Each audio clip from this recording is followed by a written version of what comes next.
Qui ne connaît pas Hello Kitty? Cette adorable chatte dépourvue de bouche et toujours coiffée d'un petit ruban rose. Depuis les années 70, la petite mascotte kawaii de la société Sanrio accompagne les enfants du monde entier au travers d'une gamme impressionnante de produits dérivés. Figurines, peluches, vêtements, cartables, stylos, porte-clés, etc. Certains voient dans son visage muet une amie idéale qui écoute plutôt qu'elle ne bavarde et s'adapte aux émotions de son interlocuteur, triste ou joyeux. Plus rares sont ceux que cette anatomie particulière dérange réellement, avec son regard vide et son absence totale d'expression, qui ne révèle rien de ce qu'elle peut réellement avoir derrière la tête. Cette question a reçu, à Hong Kong en 1999, la réponse la plus concrète et la plus macabre que l'on pouvait imaginer. En mai 1999, une jeune fille de 14 ans, Ah Fong, se rend au commissariat du district de Tsim Sha Tsui, à Hong Kong. Elle affirme devant des policiers incrédules être la victime d'un fantôme vengeur, celui d'une femme du nom de Fan Man-ye, au supplice de laquelle elle aurait assisté. Le spectre hanterait ses cauchemars, la suivrait à chaque instant de sa vie et serait même apparu chez elle sous la forme d'un cadavre suspendu par des fils au plafond de son appartement. Inutile de dire que la police est extrêmement sceptique face à cette histoire de revenants et de vengeance d'outre-tombe. Pourtant, devant l'insistance et la détresse de l'adolescente, une poignée d'agents accepte de la suivre jusqu'au 31 Granville Road, un immeuble situé dans l'une des avenues les plus chics du quartier. Ils découvrent un appartement désert, en très mauvais état, sentant l'humidité, la rouille et d'autres odeurs difficilement identifiables. Une première découverte leur fait immédiatement comprendre qu'ils sont sur une piste sérieuse.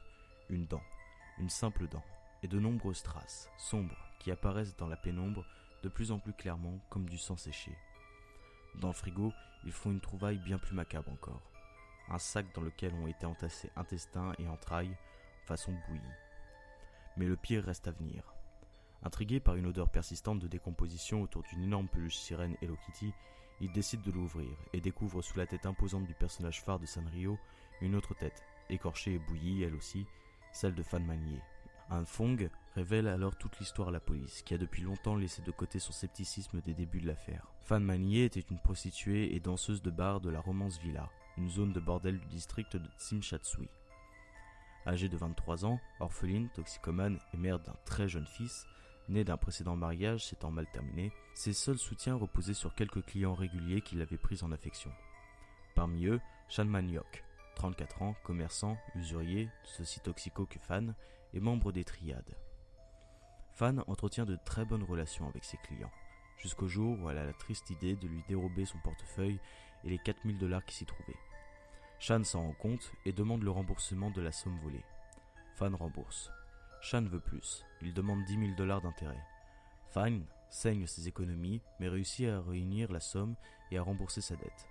Mais Chan ne s'arrête pas là. Il demande encore $16 000. Fan, complètement ruiné, ne peut plus suivre. Le 17 mars 1999, Chan et deux de ses collègues gangsters, les frères Leung, enlèvent Fan à son domicile et l'emmènent au 31 Granville Road. Leur plan est de la garder séquestrée, tout en l'exploitant jusqu'à ce qu'elle ait épongé sa dette. Mais tout ne se passe pas comme prévu.